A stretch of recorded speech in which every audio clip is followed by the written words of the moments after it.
வணக்கம். இன்றைக்கி இந்த வீடியோவில் லைனிங் ப்ளவுஸுக்கு நம்ம வந்து போட் நெக்கில் பேக் ஓப்பன் வச்சு ஒரு சிம்பிளான மாடல், ஆனால் ரொம்ப பார்க்குறதுக்கு நீட்டாகவும் சூப்பராகவும் இருக்கும். பிகினர்ஸ் கூட ஈஸியாக தைக்கிற மாதிரி நான் அந்த வீடியோவில் உங்களுக்கு சொல்லிக் கொடுக்க போகிறேன். இப்போ இதுக்காக வந்து நான் லைனிங்லேயும் நல்ல கிளாத்துலேயும் முதுகு பக்கத்தை வந்து கட் பண்ணி எடுத்து வச்சுருக்கேன். இப்போ இதோட உயரம் பார்த்தீங்கன்னா 14 இன்ச்சு. அது மேலே தையலுக்கும் கீழே மடித்து தைக்கிறதுக்கும் சேர்த்து 16 இன்ச்சு எடுத்திருக்கேன். மார்பு சுற்றளவு வந்து ஒரு 9.25 இன்ச்சு இருக்குது. அது போக 1.5 இன்ச்சு எக்ஸ்ட்ரா தையலுக்காக சேர்த்துருக்கேன். இப்போ அந்த இடத்துல நான் ஒரு மார்க் பண்ணியிருக்கேன் பாருங்கள். இது போட் நெக் அப்படிங்கிறதுனால ஷோல்டர் வந்து நம்ம பாடி மெஷர்மெண்ட்டிலேருந்து கரெக்டாக பாதி ஷோல்டரை இந்த இடத்துல மார்க் பண்ணி எடுக்கணும். இப்போ ஷோல்டரோட அளவு வந்து 14 இன்ச்சு. நான் இதில் 7 இன்ச்சு 2ஆக மடித்து மார்க் பண்ணியிருக்கேன். அதில் நமக்கு கழுத்தோட அகலம் வந்து ஒரு 4.25 இன்ச்சுக்கு நான் எடுத்திருக்கேன். அது போக மிச்சம் இருக்கக்கூடிய இடம் வந்து நம்ம ஷோல்டர் வந்து எடுத்துடலாம். இதில் கழுத்துக்கு தைக்கிறதுக்கு 1/4 இன்ச்சு போகும், கை தைக்கிறதுக்கு ஒரு 1/2 இன்ச்சு போகும். இந்த மாதிரி நான் அளந்து எடுத்து வச்சுருக்கேன். இந்த ஆம்கூலோட உயரம் வந்து 7 இன்ச்சுக்கு மார்க் பண்ணியிருக்கேன். ஒரு சில பேருக்கு வந்து ஆம்கூல் சுற்றளவு கொஞ்சம் கம்மியாக இருந்ததுன்னா நம்ம இதோட ஒரு 1/2 இன்ச்சு கம்மியாக கூட மார்க் பண்ணிடலாம். இப்போ நம்ம மேலே 1/2 இன்ச்சு பிடிச்சி தைச்சிரும் பாருங்கள். அது போக நம்ம ஆம்கூல் ரவுண்டை இந்த மாதிரி அளந்து பார்க்கணும். எனக்கு வந்து ஒரு 8.5 இன்ச்சு ஒரு பக்கத்துக்கு 8.5 இன்ச்சு தேவைப்படுது. அப்போ நீங்கள் வந்து எப்படின்னு கணக்கு பண்ணுங்கள். 8 8 16 17 இன்ச்சு சுற்றளவு வருது. கொஞ்சம் பெரிய சைஸ் ஆம்கூல் அப்படிங்கிறதுனால நான் அந்த மாதிரி 7 இன்ச்சு உயரத்துக்கு மார்க் பண்ணியிருக்கேன். நீங்கள் வந்து கொஞ்சம் ஆம்கூலோட உயரம் கம்மியாக வந்ததுன்னா இந்த இடத்துல வந்து ஒரு 6 இன்ச்சு 6.5 இன்ச்சு மார்க் பண்ணிடலாம். இந்த ஆம்கூல் ரவுண்டு வந்து ரொம்பவே முக்கியம். ஏன்னா நம்ம நார்மலாக தைக்கிற ப்ளவுஸோட இந்த ப்ளவுஸில் வந்து ஆம்கூல் ரவுண்டை கொஞ்சம் கவனித்து தைக்கணும். இப்போ வந்து கழுத்தோட உயரம் ஒரு 3.5 இன்ச்சுக்கு மார்க் பண்ணியிருக்கேன். அதே அளவை இந்த இடத்துலையும் அந்த 4.25 இன்ச்சு அகலத்தை கீழேயே நான் மார்க் பண்ணியிருக்கேன். இப்போ போட் நெக் அப்படிங்கிறதுனால நான் அப்படி லைட்டாக ஒரு வளைவு மட்டும் போட்டு கொண்டுட்டு வரேன் பாருங்கள். இப்போ நம்ம நார்மலாக ரவுண்டு கழுத்தாக இருந்தால் எப்படி மார்க் பண்ணுவோம், நல்லா கீழே இறக்கி ரவுண்டாக அந்த வரைஞ்சி விடுவோம். இது வந்து அந்த மாதிரி வரையக்கூடாது. போட் நெக் அப்படிங்கும்போது இந்த மாதிரி கிராஸாக கொடுக்கும்போது தான் நல்லாயிருக்கும். இப்போது நம்ம கழுத்தோட உயரம் பார்க்கலாம். மேலே ஏற்கனவே 3.5 இன்ச்சுக்கு மார்க் பண்ணியிருக்கோம் இல்லையா, அதில் இருந்து நம்ம வந்து கீழே உள்ள உயரத்தை கவனிக்கணும். நம்ம மடித்து தைக்கிற அளவு எப்படி இருக்குதுன்னு பார்த்துடலாம். அதில் ஒரு மார்க் பண்ணிவிட்டு, அது போக நான் வந்து ஒரு 4 இன்ச்சு மேலே வர்ற மாதிரி மார்க் பண்ணியிருக்கேன். இந்த 4 இன்ச்சுக்கு மேலே இருக்கக்கூடிய இடத்த நம்ம வந்து கவனிக்கலாம். 10.5 இன்ச்சு வருது மொத்தமாக. இப்போ அந்த 10.5 இன்ச்சில் ஒரு மார்க் பண்ணிட்டேன் பாருங்க மேலேருந்து. இப்போ மேலே எடுத்திருந்த அந்த 4.25 இன்ச்சு அகலம் கீழே வர்ற மாதிரி நான் நேரே கோடு போட்டு மார்க் பண்ணிவிட போகிறேன். இதுலேயும் ஒரு பாக்ஸ் மாதிரி நான் வரைஞ்சி விட்டுட்டேன். இப்போ ஏற்கனவே 3.5 இன்ச்சில் ஒரு வளைவு போட்டுட்டோம் பாருங்கள். இப்போ அதுக்கு கீழே இருக்கக்கூடிய பாக்ஸில் நம்ம கரெக்டாக சென்டரை பார்த்து மார்க் பண்ணிடலாம். நான் வந்து இதுக்குள்ளே இடம் வந்து ஒரு 7 இன்ச்சு வந்தது. அதில் நான் ஒரு 3.5 இன்ச்சுக்கு மார்க் பண்ணியிருக்கேன். இப்போ இந்த மேலேருந்து அந்த சென்டர் பகுதியில் நேரே ஒரு கோடு போட்டுட்டேன். அடிப்பகுதியில் வந்து இந்த மாதிரி கொஞ்சம் ரவுண்டை விடையும் லைட்டாக வளைவு கம்மியாக வர்ற மாதிரி மார்க் பண்ணியிருக்கேன். முதல்ல வந்து லைட்டாக வளைச்சி பார்த்தேன். அதை விடையும் இன்னும் கொஞ்சம் அகலமாக வந்தால் நல்லாயிருக்கும் அப்படின்ட்டு 2வது மார்க் வந்து கொஞ்சம் அகலமாக வரைஞ்சிருக்கேன். அந்த இடத்துல நான் இப்போ வந்து கட் பண்ணி எடுத்துவிட போகிறேன். இந்த மாதிரி நம்ம மார்க் பண்ணியிருக்க இடத்துல கட் பண்ணி எடுத்துடலாம். இந்த 3.5 இன்ச்சுக்கு வளைவு போட்டிருந்தேன் பாருங்க, அதை வந்து நான் பிரித்து விடலை. ஒரு 1/4 இன்ச் அளவுக்கு அந்த இடத்துல கிளாத் இருக்கிற மாதிரியே நான் வச்சு கட் பண்ணிவிட போகிறேன். ஏன்னா நம்ம வந்து அந்த நல்ல கிளாத்தில் வச்சு தைக்கும்போது தைச்சதுக்கப்புறமா அதை பிரித்து விட்டுக்கிடலாம். அப்போ அந்த கழுத்தோட அளவு வந்து கொஞ்சம் மாறாமல் இருக்கும். இது பாருங்கள், அந்த கேப் வந்து அப்படியே சேர்ந்து வந்திருக்கு பார்த்தீங்களா, இந்த இடம். இது வந்து நம்ம தைச்சதுக்கப்புறமா கட் பண்ணி விட்டோன்னா கொஞ்சம் ஈஸியாக இருக்கும். அதுக்காக தான். இப்போ வந்து அங்கங்கே 2 3 பின் போட்டு வச்சுடலாம். ஏன்னா நம்ம வந்து நல்ல கிளாத்தில் கழுத்தை கட் பண்ணலை இல்லையா, அதனால் இந்த இடங்கள் வந்து கரெக்டாக தெரியறதுக்காக விலகி போகாமல் இருக்கும். அதனால் இந்த மாதிரி பின் போட்டு எடுத்து வச்சுடுங்க. நான் வந்து ரொம்ப பொறுமையாக தான் சொல்லியிருக்கேன். ஏன்னா நம்ம வீடியோஸை பார்க்குறதே நிறைய பேர் வந்து பிகினர்ஸ் தான் பார்த்துட்ருக்கீங்க. உங்களுக்கும் அந்த போட் நெக் எவ்வளோ ஈஸியாக தைக்கலாம் அப்படிங்கிறது தெரியணுங்கிறதுக்காக தான் நான் வந்து இந்த வீடியோவை இவ்வளோ பொறுமையாக சொல்லி கொடுத்துட்ருக்கேன். இப்போ இந்த கழுத்து பகுதியிலலாம் 1/4 இன்ச் அளவுக்கு தையல் போட்டு அங்கங்கே ஊசியை நிறுத்தி அப்படியே திருப்பி நான் எடுத்து வெளியில் எடுத்துக்கிட போகிறேன்.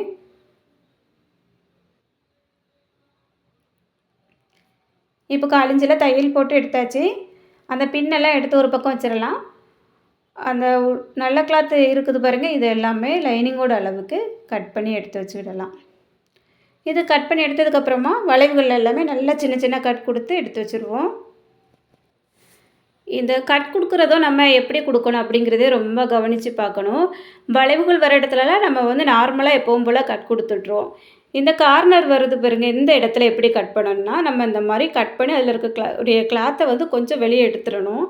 அப்போ தான் நம்ம திருப்பும்போது கொஞ்சம் அந்த கார்னர் வந்து கரெக்டாக வரும். இப்பவும் எப்படி கட் பண்ணுறேன் பாருங்கள், 2 கட் கொடுத்து அந்த இடத்த வந்து கரெக்டாக எடுத்து விட்டுறலாம். அந்த தையலில் வந்து பற்றாத அளவுக்கு கரெக்டாக கட் பண்ணுங்கள். இப்போ இந்த மாதிரி நல்லா விரலால் நம்ம வந்து உள்ளே இருக்கக்கூடிய கிளாத்தை திருப்பி வெளிப்பக்கமாக எடுத்துக்கிடலாம். அந்த கார்னர் வந்து சரியாக வரணும் இல்லையா, அதுக்காக நம்ம வந்து ஒரு பென்னு, பென்சில், கத்திரி கூட முனை வச்சு நம்ம எடுத்து விட்டுக்கிடலாம். ஆனால் அந்த கார்னரில் இருக்கக்கூடிய கிளாத்து வந்து பிரிஞ்சு வந்துடக்கூடாது. நான் வந்து ஒரு ஸ்க்ரூ ட்ரைவர் எடுத்து வச்சுருக்கேன், சின்ன சைஸாக இருந்தது. அதை வச்சு இந்த மாதிரி வெளியில் நல்லா எடுத்து விட்டுட்டேன். அந்த கார்னர் நல்லா வந்துட்டு பாருங்கள். இப்போ நல்ல கிளாத்தையும் லைனிங்கையும் நல்லா நகத்தால் தேய்ச்சி விட்டுட்டு அந்த விளிம்பில் மட்டும் ஒரு தையல் போட்டு எடுத்துவிடலாம்.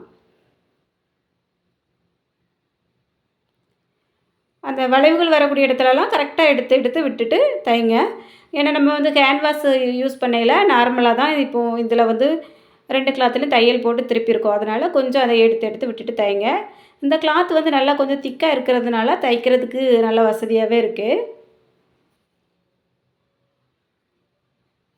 இனி நார்மலாக நம்ம எப்போவுமே லைனிங்கையும் நல்ல கிளாத்தையும் ஜாயின் பண்ணுவோம் பாருங்கள்.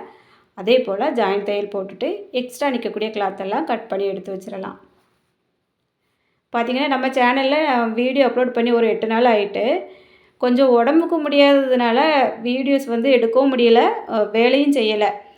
அதனால தான் வந்து வீடியோ அப்லோட் பண்ணலை. நிறைய ஃப்ரெண்ட்ஸ் வந்து கேட்டுட்டு இருந்தீங்க, நேரில் பார்த்தவங்களும் கூட கேட்டிங்க வீடியோ ஏன் போடலை அப்படின்ட்டு. எல்லாருக்குமே ரொம்ப ரொம்ப நன்றி. நான் இனிமேல் தொடர்ந்து வீடியோஸ் வந்து அப்லோட் பண்ணிகிட்ருக்கேன் உங்களுக்கு. இப்போ வந்து நார்மலாக நம்ம முதுகு எப்பவும் மடித்து தைப்போம் பாருங்கள், அதே போல் இந்த இடத்துல வந்து மடித்து தைச்சிடலாம். இதில் நம்ம வந்து பேக் ஓப்பன் வைக்க போகிறோம். ஊக்கு எல்லாமே நம்ம வச்சு தைக்கணும். அதுக்கு முன்னாடி நம்ம வந்து இதை மடித்து தைச்சிடலாம். அதுக்கப்புறமா நம்ம ஊக்குப்பட்டி, வீப்பட்டி எல்லாமே நம்ம முன்பகுதியில் எப்படி தைப்போமோ அதே போல் இந்த இடத்துல பின்பகுதியில் சென்டரில் கட் பண்ணி விட்டுட்டு தைச்சிக்கிடலாம். பார்க்குறதுக்கு கொஞ்சம் சீக்கிரமாக வேலை முடிகிற மாதிரியும் இருக்கும், ஆனால் ரொம்ப நீட்டாக இருக்கும். காலேஜ் பிள்ளைங்கள்லாம் இந்த மாதிரி தைச்சி கொடுத்தீங்கன்னா நல்லா விரும்பி கட்டுவாங்க. நிறைய பேர் இந்த மாதிரி மாடல் தான் விரும்பி கேட்கவும் செய்கிறாங்க.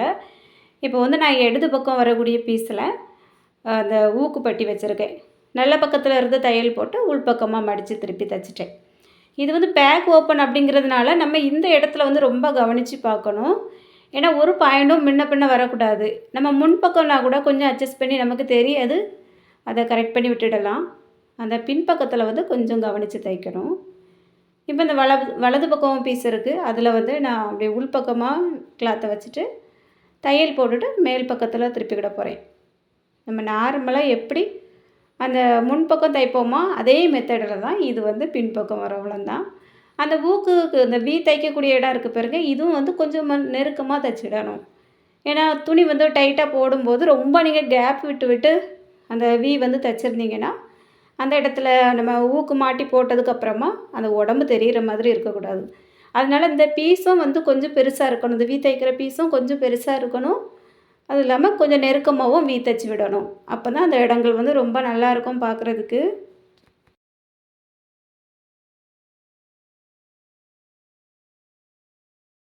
அந்த வி பட்டியும் ஊக்கு பட்டியும் தைச்சதுக்கப்புறமா அதோட அளவும் வந்து கரெக்டாக செக் பண்ணி வச்சுடுங்க. ஏன்னா பின்னாடி பகுதி அப்படிங்கிறதுனால நமக்கு வந்து அது ஏற்றம் இறக்கம் வராமல் இருக்கணும். இப்போ நான் ஒரு இன்ச் அளவுக்கு கிராஸ் பீஸ் எடுத்து அதை தையல் போட்டு நம்ம நார்மலாக ரோப் தைப்போம் பாருங்கள், அதே போல் தைச்சி திருப்பி எடுத்து வச்சுருக்கேன். இது வந்து ஒரு 2 இன்ச் அளவுக்கு நமக்கு ஒரு பீஸ் இருந்தால் போதும். அதை கட் பண்ணிவிட்டு இந்த இடது பக்கத்தில் கார்னர் தைச்சிருக்கோம் பாருங்கள், இந்த கார்னர் பகுதியில் உள் பக்கமாக வச்சு நான் தையல் போட்டிருக்கேன். அந்த பிசுறு எதுவுமே தெரியாத அளவுக்கு ஒரு 2 தையல் நல்லா போட்டு விட்டுருங்க. அந்த ரோப் வச்சு தைச்சோம் பாருங்கள், அந்த வெளிப்பக்கமாக ஒரு 1/2 இன்ச் அளவுக்கு இருக்கிற மாதிரி பார்த்துக்கோங்க. ஏன்னா அந்த இடத்துல வந்து நம்ம ஒரு பட்டன் வச்சு தைக்க போகிறோம். பட்டனில் இது மாட்டிட்டு எடுக்கிற மாதிரி இருக்கணும். அந்த மாதிரி இருக்கிற மாதிரி பார்த்துக்கோங்க. இப்போ இந்த இடது பக்கத்தில் ஷோல்டரில் இருந்தே நான் ஒரு 1/2 இன்ச் அளவுக்கு க்ரீன் கலர் லேஸ் எடுத்து வச்சுருக்கேன். இதை வந்து நல்லா தையல் போட்டு எடுத்துடலாம். தையல் வந்து நான் அந்த கழுத்தை ஒட்டியே போட்டு கொண்டுட்டு வந்துட்டுருக்கேன். இது வந்து இந்த மாதிரி கொஞ்சம் கழுத்தை ஒட்டினாப்புல வைக்கும்போது நல்லா இருந்தது. அதனால் நான் அப்படியே வச்சுட்ருக்கேன்.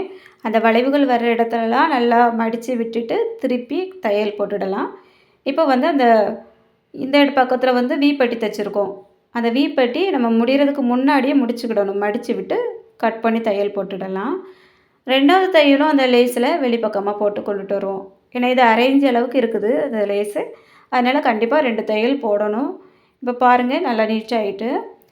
இனி வந்து இடது பக்கத்தில் நம்ம அந்த ஊக்கு பட்டி தைச்சிருக்கோம் பாருங்கள், இந்த இடத்துல ஆரம்பத்தில் இருந்தே வச்சுக்கிடலாம். ஏன்னா இது வந்து மேலே வரக்கூடிய பகுதி, அதனால் ஆரம்பத்தில் இருந்தே அந்த லேஸை வச்சு தைக்கலாம். அதே போல் அந்த கார்னர் வரக்கூடிய இடத்துலலாம் மடித்து விட்டுட்டு அந்த லேஸை வந்து இந்த மாதிரி தைங்க. நான் ஏற்கனவே நிறைய வீடியோவில் லேஸ் வந்து எப்படி தைக்கணும் அப்படிங்கிறது வந்து சொல்லி தந்திருக்கேன். ஒருவேளை வேணும்னா இதே நல்லா தெளிவாக நீங்கள் கவனித்து பாருங்கள். பிகினர்ஸாக இருக்கிறவங்களுக்கு இந்த மாதிரி சின்ன சின்ன டிப்ஸு நீங்கள் வந்து ஃபாலோ பண்ணி தைச்சிங்கன்னா ரொம்பவே ஃபினிஷிங்காக தைக்கலாம். என்னால் எந்த மாடலுமே தைக்க முடியாது அப்படின்னு யாராலையுமே சொல்லவே வேண்டாம். இந்த மாதிரி சின்ன சின்னதெல்லாம் நீங்கள் கவனித்து தைச்சிங்கன்னா போதும், ரொம்ப சூப்பராக ப்ளவுஸ் தைக்கலாம்.